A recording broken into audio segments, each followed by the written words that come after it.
Welcome to FTB Weekends. It is Saturday, the 3rd of December at 1:08 p.m. Eastern Standard Time.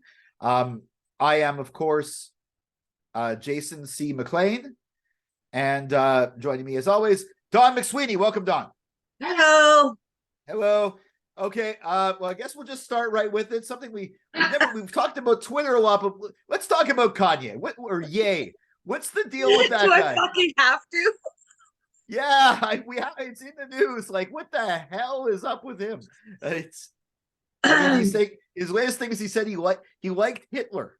Like, that's one thing you shouldn't even mention Hitler in things unless you're about to like condemn him or you're talking about World War II. But like saying you like I mean, come on, is he obviously it's anti-Semitic, it's obviously hateful, but is he trolling or does he actually believe it? What do you think?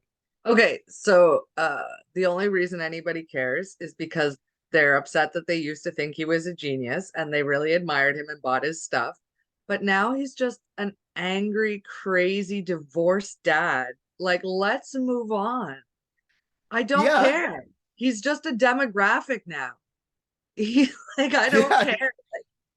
yeah. It's like what Yeah, but the talk about. I never thought he was the genius that everybody was kept touting him as. And when everybody made excuses for him, it was ridiculous. And there was a popular tweet, and the answer, okay, so the tweet, what? How is nobody like 5150'd him? Like in the States, you have the mental hold or whatever, because like Britney Spears got conservatorship for over a decade for shaving her head in public.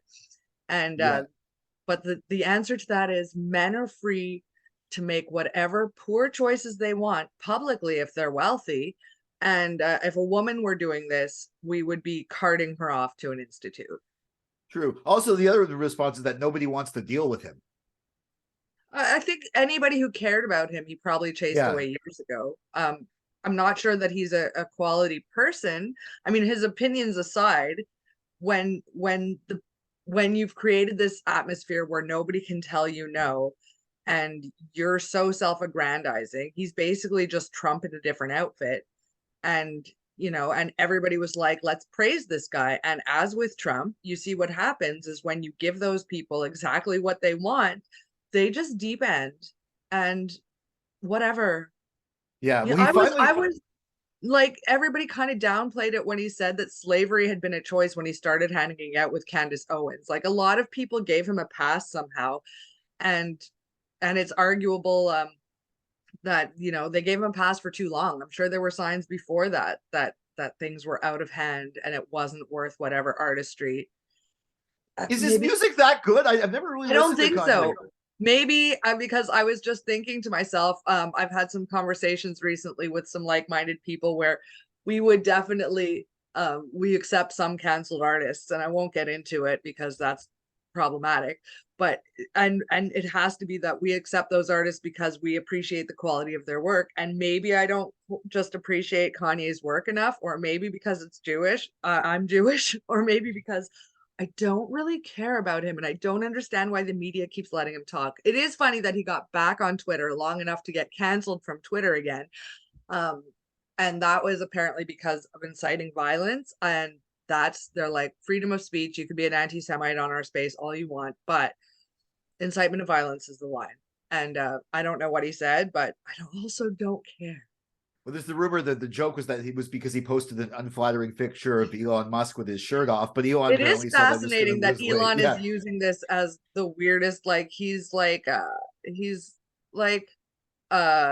cartoon villain who bought his own playground. It is beyond cliche. It is heavy-handed because Also, he's gonna get taken off Twitter for bad mouthing it.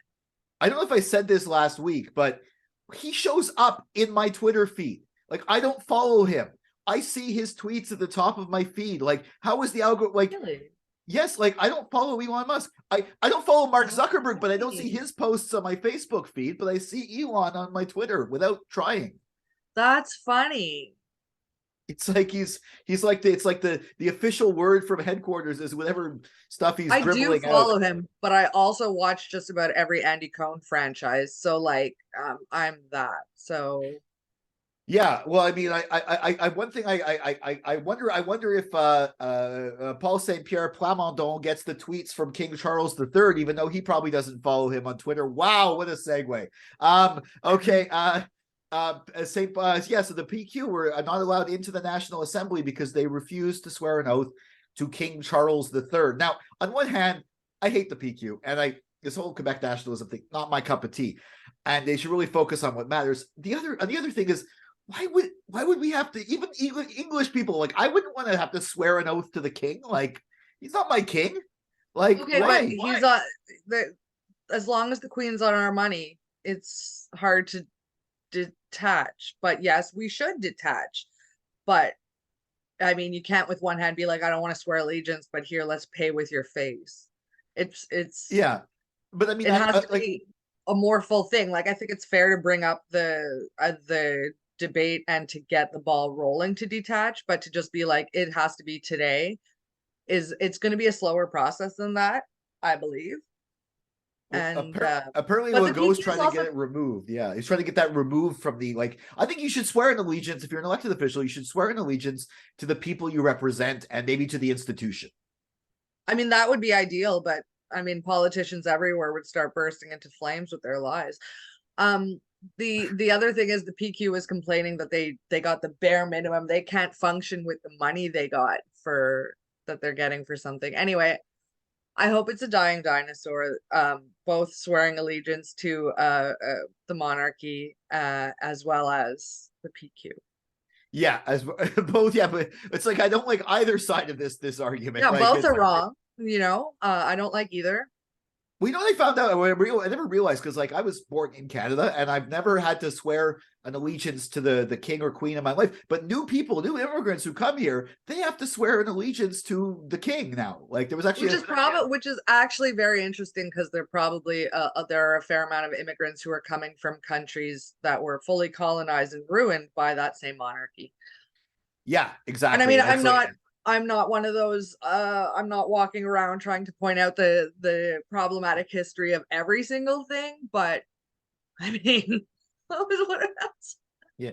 Well, I don't know if cops have to swear allegiance, but I'm sure some of them were maybe swearing when the city finally settled out of we reached a class action settlement with protesters for several protests for this thing that I have been saying on the Unforget the Box, but also tons of other people have been saying this is incredibly illegal, this kettling tactic, and they're finally going to pay $3.1 million over several protests. And I don't believe that they swear allegiance to anyone. And contrary to some ACAB people, while I do believe in the restructuring and the retraining and the fixing of the whole system that is really just designed as an adversarial force to create violence and to feed the penal system.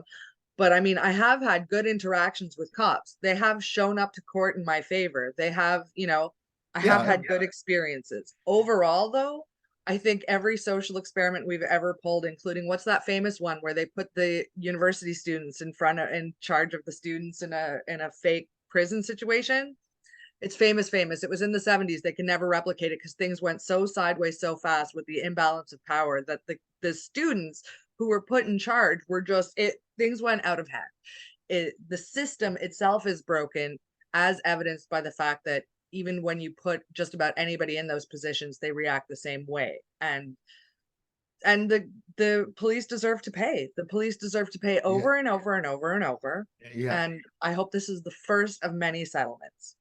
Yeah, it should be. And just for the record, just people who weren't following Forget the Box 10 years ago, or paying attention to this, but basically, at the height of the student protests, at the height of the Maple Spring, the Quebec government passed Law 78, which was very unconstitutional. So to give them cover, the Tremblay administration added 2 clauses to bylaw P6, which forced, if you didn't provide a route, or if you were wearing a mask or something, that one's probably changed, they were able to, basically, they could declare the protest illegal. So they were containing people in kettles, keeping them there for several hours, like surrounding them and not letting them leave, and then sometimes arresting them, sometimes whatever. And then basically people, that bylaw eventually was struck down by the courts. Then city council under Plante removed that from the books. But the damage was already done. So this is several lawsuits. This is 2012 to 2014. But there's other times they use the kettle too. So hopefully it's a good settlement. Hopefully they end up getting more. And I'm sure the lawyers are probably going to get some of this money, but like they earned their pay today, I guess, right? Like, but it's a good start. And don't forget, even when we were in the playoffs 2 minutes ago or whatever it was, when we were under lockdown, but we were still doing good at hockey. yeah, They were setting off all sorts of like flares and stuff for crowds. Like the police were acting before there was need to. And so I hope that, like I said, that this only covers up to 2014. And whew, yeah. That's a lot. 3.1 million for All right. Well, it costs way less than $3.1 million to follow Dawn McSweeney on Twitter at McMoxie, on Instagram at McMoxie. Twitter, well, it's still around, and me at Jason C. McLean on Twitter and Instagram. Forget the Box at Forget the Box on Twitter and Instagram, and on Facebook. If you're watching this video, follow our page, Forget the Box, like, share, subscribe, that whole thing. If you're on YouTube, smash that like button, like and share and subscribe. Shows this week comes out every Thursday. Dawn McSweeney writes that one, so find out what's going on in Montreal. Get our Android app, and for of course for daily content, check out forgetthebox.net. We'll catch you next week for another FTB weekend.